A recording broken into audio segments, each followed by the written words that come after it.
Bill Murray, born William James Murray on September 21, 1950, in Wilmette, Illinois, grew up as one of 9 children in a loud, competitive Irish Catholic household where humor wasn't just entertainment but a way to survive, diffuse tension, and assert identity, a formative environment that shaped the dry, detached, and deceptively sharp comedic voice that would later define his career.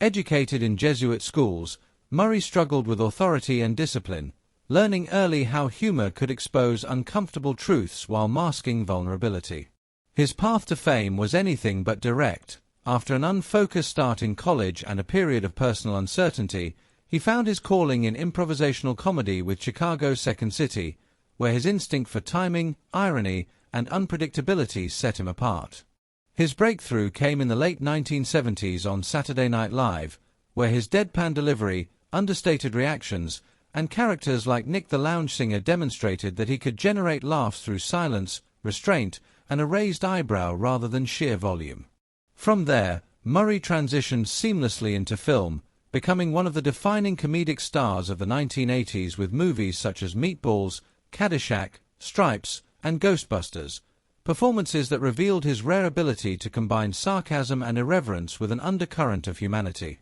His characters often appeared lazy, cynical, or emotionally distant, yet beneath that surface lay vulnerability and quiet depth, whether as the charmingly skeptical Peter Venkman or the absurd yet oddly philosophical Carl Spackler.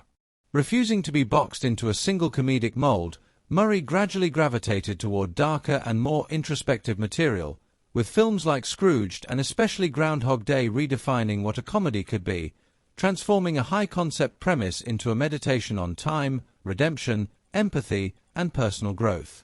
In later decades, Murray experienced a creative renaissance through collaborations with Wes Anderson, embracing stillness, melancholy, and emotional restraint in films such as Rushmore, The Royal Tenenbaums, The Life Aquatic with Steve Zissou, and Moonrise Kingdom, a shift that culminated in his haunting, Oscar-nominated performance in Lost in Translation, where minimal dialogue conveyed profound loneliness and regret.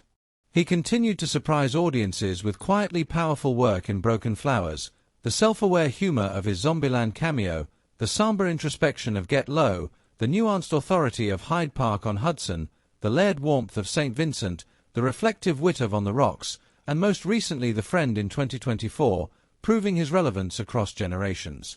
Off-screen, Murray became a cultural myth, famous for spontaneous public appearances at weddings, karaoke bars, and baseball games, reinforcing the image of a star who rejected conventional celebrity while embracing human connection, sports loyalty, and unpredictability. Yet his personal life revealed a far more turbulent reality. Married first to Margaret Kelly in 1981 during the height of his early fame, Murray balanced professional triumph with growing domestic strain, and after 15 years, the marriage ended amid infidelity and pressure from his demanding career. His second marriage to Jennifer Butler in 1997 initially seemed to align with his more introspective artistic phase, but collapsed publicly and painfully in 2008 amid allegations of domestic violence, addiction, and infidelity, forcing a reckoning that sharply contrasted with his beloved public image and drove him into a more private, low-profile existence. Among all the contradictions and conflicts in Murray's life, none proved as enduring or venomous as his feud with Chevy Chase, a rivalry rooted not merely in ego but in clashing values. Murray viewed Chase's early departure from Saturday Night Live as an act of betrayal, interpreting it as abandonment of the ensemble that had elevated him, and the tension exploded when Chase returned to host in 1978, culminating in a legendary backstage confrontation filled with vicious insults and near violence. To Murray, Chase embodied arrogance without humility, fame without loyalty, and talent untempered by character, sentiments he never softened with time.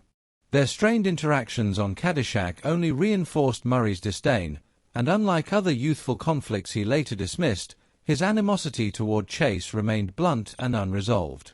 In Murray's mind, the feud was never about competition alone but about respect, integrity, and the soul of comedy itself. Taken together, Bill Murray's life and career reveal a man of immense talent and cultural impact, but also deep contradiction, a performer capable of profound empathy on screen while wrestling with chaos, resentment, and regret off it, making him not just an icon, but a complex and deeply human figure whose legacy is inseparable from both brilliance and flaw.